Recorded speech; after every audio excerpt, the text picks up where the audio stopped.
Gewaardeerde kykers, pastoor Frans Weerberg van die Kruis Triomfeerbediening.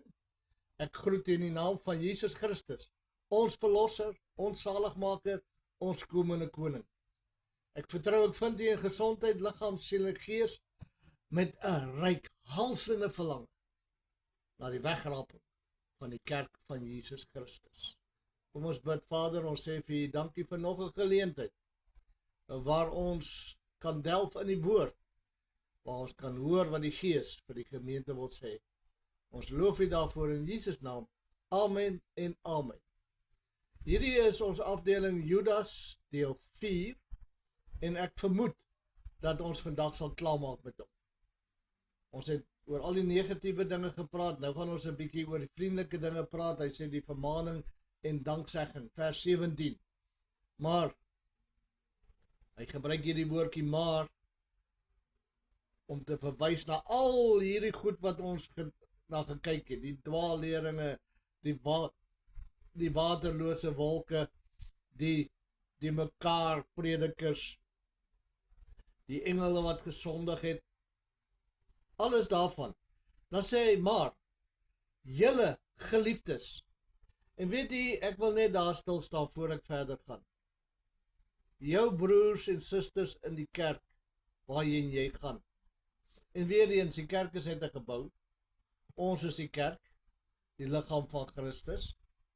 Maar wat ek wil vra is, kan jy jou gemeente instap en met 'n opregte hart, ek praat van 'n hart oop voor God, sê, goeiemôre geliefdes.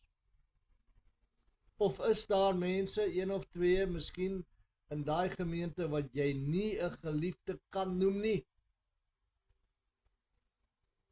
Ons sal by daai punt moet kom wat ons buurman geliefde kan noem, waar ons mede-Christene geliefde kan noem. Maar kom ons gaan aan. Maar julle geliefdes moet die woorde onthou wat tevore gespreek is deur die apostels van ons Here Jesus Christus. Ons moet die woorde onthou wat deur Jesus se apostels gespreek is. Sy apostels is Matteus, Markus, Lukas en Johannes, en dan het hy Paulus geroep en ons moet luister en kyk wat Paulus sê in Romeine tot by Filemon. En dan moet ons kyk na die boeke, soos ons kyk na Judas en kyk na Petrus en hierdie ander boeke, in die lig van, dit is Christus se apostels en sy profete en sy diensknegte. Vandag se apostels en profete. Vandag se leenaars. En dan kan hulle almal by die naam noem. Ons luister nie na hulle nie. Die nuwe apostoliese reformatie is van die duiwel. The word of faith is van die duiwel. Ek luister gister, net toevallig, want ek luister nie baie na die goed nie, 'n uitreksel waar Kenneth Copeland nou sê, hy sê, go and found a good church. A church that preach the word of faith. En onmiddellik roep ek uit, but what about the message of the cross? Jesus Christ crucified. The word of faith is 'n leuen. The word of faith het meer mense seer gemaak deur die jare as gehelp. The word of faith word deur Kenneth Copeland se vrou bewys as 'n leuen. Sy so diep in Alzheimer, sy amper nie meer weet waar sy is nie, maar sy het al die jare gepreek dat mense het nie nodig vir gesondheid te bid nie, jy moet in gesondheid leef, en as jy staan op die woord van God, sal jy nooit siek word nie. Sy siek. Hy was al siek. Hulle het almal probleme. Almal van hulle eindig op een of ander siekbed. So moenie 'n kerk gaan soek wat the word of faith preek nie. Gaan soek 'n kerk wat sê, soos Paulus, ek wil niks onder julle weet as Jesus Christus en hom as gekruisigde nie. En ons kan enige boodskap preek uit hom as gekruisigde. Ons kan die dooping in die Heilige Gees preek vanuit die kruis. Ons kan heiligmaking preek vanuit die kruis. Ons moet geregtigheid preek vanuit die kruis. Ons moet die wederkoms preek vanuit die kruis. In ander woorde, ek sê saam met Judas, luister wat die Bybel sê. Vers 18, dat hulle vir julle gesê het, in die laaste tyd sal daar spotters wees wat volgens hulle eie goddelose begeerlikhede wandel. Daar's baie spotters wat sê, waar is die wegraping? Waar is die wederkoms? Waar, ag, julle gaan dit aan. Ek het nou die dag my boek geadverteer, die boek Openbaring, en iemand het gekomment, as ek daai woord kan sê, opgemerk, ag, sulke klomp nonsens, hy het net ander woorde gebruik. As altyd spotters, wat sê, in die laaste tyd, vers 19, dit is hulle wat skeuring maak, sinnelike mense, wat die Gees nie het nie. Jy kry hulle in die kerk. My vriend, jy kry hulle in die kerk. Ek het soveel mense wat ek al ontmoet het, kinders van die Here, sogenaamd, wat jy nie meer kan gesels oor die woord nie. Dan trek hulle gesigte. Wat weet jy nou toch? Mense kom vir my kuier in die huis, hulle kan praat oor rugby, hulle kan praat oor cricket, hulle kan praat oor wat's op daai televisie. Hulle kan praat oor wat hulle buurman sê. Maar die oomblik as jy begin praat oor die kruis, boodskap, en dit wat Christus aan die kruis gedoen het, dan gaan die mond toe. Of, jy praat net so rukkie, dan val jy in die rede en praat oor iets anders. Die sinnelike mense wat die Gees van God nie het nie, wat by die kruis moet uitkom vir wedergeboorte. Vers 20, maar julle geliefdes, moet julself opbou in julle allerheiligste geloof en in die Heilige Gees bid. Nou ja, jy kan in die Heilige Gees bid, sonder om in tale te praat. Want dit is net makliker as jy in jou gebedstaal praat.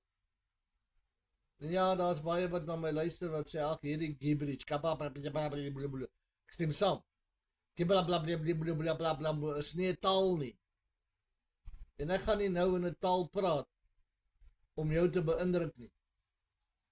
Maar wanneer jy die Gees van die Here in jou het, wanneer jy jouself opbou in jou allerheiligste geloof, sal jy weet wanneer 'n man in tale praat en wanneer 'n man nie in tale praat nie.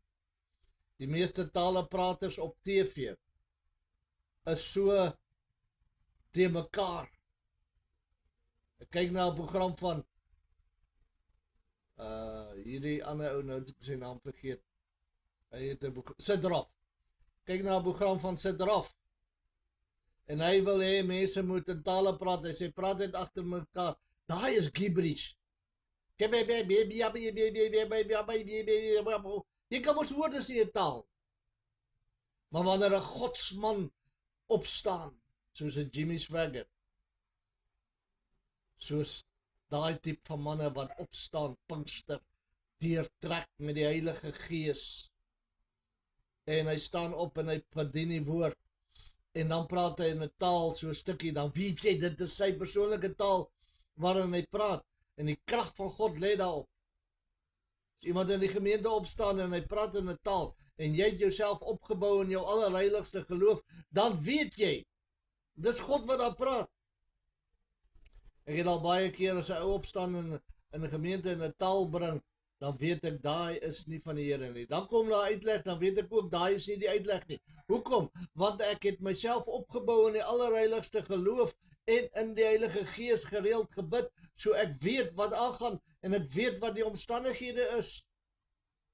Maar dan is alweer 'n geleentheid wat 'n man opstaan en hy bring 'n boodskap in tale en die teenwoordigheid van God sak so in die gemeente in, en dan die uitleg wat kom is so perfek presies. Jy weet dis perfek presies. Maar hoekom sukkel julle? Want julle bou julle nie op in die allerheiligste geloof en bid in die Heilige Gees nie. Vers 21, en julle self in die liefde van God bewaar. Hoe bewaar jy jouself in die liefde van God? Ek het dit al hoeveel keer gesê, en ek gaan dit weer 'n keer sê. Lees jou Bybel. Lees jou Bybel. Lees jou Bybel. Want wanneer jy jou Bybel lees, sal die krag van die Here deur jou spoel. Wanneer jy die Bybel lees, sal die salwing wat die Heilige Gees op die Bybel gesit het deur jou gaan. En ek het dit al gesê, maar ek sê net weer.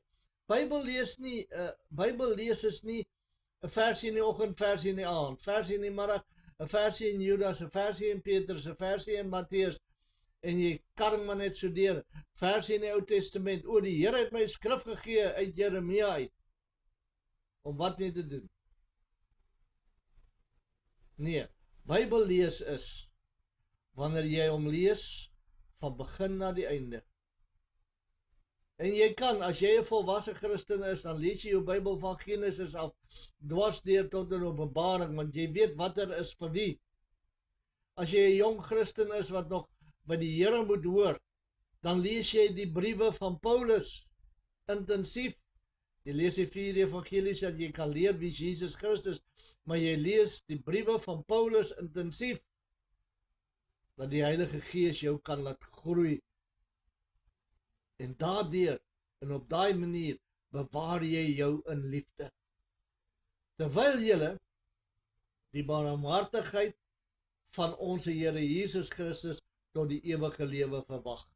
Elke keer as ek 'n video begin, of dit nou hierdie ene is, of die een met die prentjie, dan in die inleiding sê ek hoop u wag met 'n reikhalsende verlange na die wegraping van die kerk van Jesus Christus. Dis nodig. Dis belangrik. Die Bybel sê, nou wil ek gou vir julle iets sê, Judas sê dit nie, maar ek sê dit op grond van my kennis. Die Bybel sê, hy kom vir diegene wat hom verwag. As jy die wegraping verwag, en nou praat ek met die mense wat glo in die wegraping, ek praat nie met hierdie ouens wat sê, die wegraping is sommer nonsens nie, hulle is net spotters, wat die woord van God nie kan regsny nie, en wat die woord van God nie verstaan nie. As jy die wegraping sit aan die einde van die 7 jaar van verdrukking, verwag jy 'n groot verdrukking, jy verwag nie vir Christus nie. As jy die wegraping sit in die middel van die verdrukking, dan verwag jy die antichrist, nie Christus nie. As jy die wegraping sit voor die 7 jaar, dan verwag jy Christus, en dit is noodsaaklik om daai verwagting te hê. Dit is noodsaaklik dat jy in die oggende opstaan, met die verwagting, gaan hy vandag kom, kan dit vandag wees, kyk op na die hemel, gaan hy kom, roep hy, ja, kom Here Jesus. Ek is al so moeg vir omstandighede, ek is al so moeg vir verdrukking, ek is al so moeg vir wrede wolwe, ek is al so moeg vir al hierdie nonsens waarmee ons te doen het, dat die wegraping nie te gou vir my kan kom. En as die Here dit behaag om my lewe te laat beëindig op 'n manier sommer nog hierdie jaar, sal ek net so opgewonde wees. Ek is eerlik met u uit my hart uit. Dit word vermoeiend. Maar nou sê die skrif ook, verbly jou in alle dinge. Al word dit vermoeiend, al word dit swaar. Ek is op pad hemel toe. Christus Jesus het my skoon gewas met sy bloed. Hy is my God en my verlosser. Kom ons gaan aan. Vers 22. En aan sommige wat twyfel, moet julle barmhartigheid bewys. Ek praat hard oor mense wat sin, wat al hierdie goeders het, maar ons moet vir hulle barmhartigheid bewys. Hulle wat twyfel, moet ons aan die hand vat. Kyk, 'n man wat twyfel, is nie dieselfde as die man wat spot nie. 'n Man wat twyfel, weet jy, is dit nou reg of is dit nou? Hy het 'n eerlike twyfel in sy hart. Jy moet hom help uit barmhartigheid. Staan hom by, dra hom deur. Verbind hom met liefde, as ek dit so kan stel. Omvou hom met liefde. Vat tyd om met hom te werk. Los die spotters, los hierdie ouens wat nie wil weet nie. Los hierdie ouens wat nie wil diep gaan nie, wat net sê, hierdie ou, casual Christiankies, los hulle. Werk met hom, wat opreg twyfel. Maar ander moet julle met vrees red, deur hulle uit die vuur te ruk. En nou, wanneer ek praat oor wrede wolwe, wanneer ek sê, pas op vir hierdie ou, pas op vir daai ou, is ek nie besig om te oordeel nie. Maar ek is besig om mense, kinders van die Here, mense uit die vuur te probeer ruk, dat hulle nie verbrand nie. Jy wat opreg wedergebore is met die kind, en 'n kind van die Here is, en jy meng jou met die nuwe apostoliese reformatie, ek probeer jou uit daai vuur uitdruk. Jy meng jou met die Word of 5, ek probeer jou uit daai vuur uitdruk. Jy meng jou met apostels en profete, ek probeer jou uit daai vuur uitdruk. Luister na my, luister. Ek is 'n wagter op die muur. En wanneer ek vir jou sê, dit is verkeerd en dis verkeerd, en ek wil nie op hierdie program regtig name noem nie. Maar daar's 'n sekere oomie in Suid-Afrika, as jy sy naam noem, dan is die wêreld omgekrap, want hy is 'n geliefde oomie, maar hy is 'n wrede wolf. En wanneer ek jou waarsku daarteen, dan is ek nou die een wat veroordeel. Of hoe sê hulle, dan is ek die vark in die verhaal. Kom ons gaan aan. Lees hom weer. Maar ander moet julle met vrees red, deur hulle uit die vuur te ruk, en ook die kleed moet julle haat wat deur sonde bevlek is. My vriend, jy wat nog in die nag voor jou televisie sit of voor jou komputer sit en pornografie kyk, kom weg, daai sonde gaan jou vernietig. Jy wat nog so lekker baie drink en voorgee jy is 'n kind van die Here, die Bybel sê, hy wat sê dat hy 'n Christen is, behoort te wandel soos wat Christus gewandel het, kom weg van daai drank af. En ek wil self sê, jy wat nog rook, en vir my sê, ag, is nie sonde nie, los daai ding, hy gaan jou vernietig, hy maak 'n deur oop vir ander sondes. Jy wat so onderlangs kyk na jou buurman se vrou, jy wat minagtend is op ander mense, jou gesindheid is verkeerd, wat weet daai ou? Los daai dinge, kom daaruit. Haat die kleed wat met sonde bevlek is. En nou kom ons aan hom wat magtig is, Christus Jesus, om julle van struikeling te bewaar, julle sonder gebrek voor sy heerlikheid te stel met gejuig. Hy sluit hierdie boodskap af en ek sluit hom ook so af. In die laaste vers, maar hy sê dat aan hom wat magtig is. Christus Jesus is magtig genoeg om jou van struikeling te bewaar. Wanneer versoeking in jou pad langs kom, skree Here help. En hy gee vir jou die uitweg. Hy gee vir jou die pad om te gaan. Nou sluit ek af met hierdie volgende versie.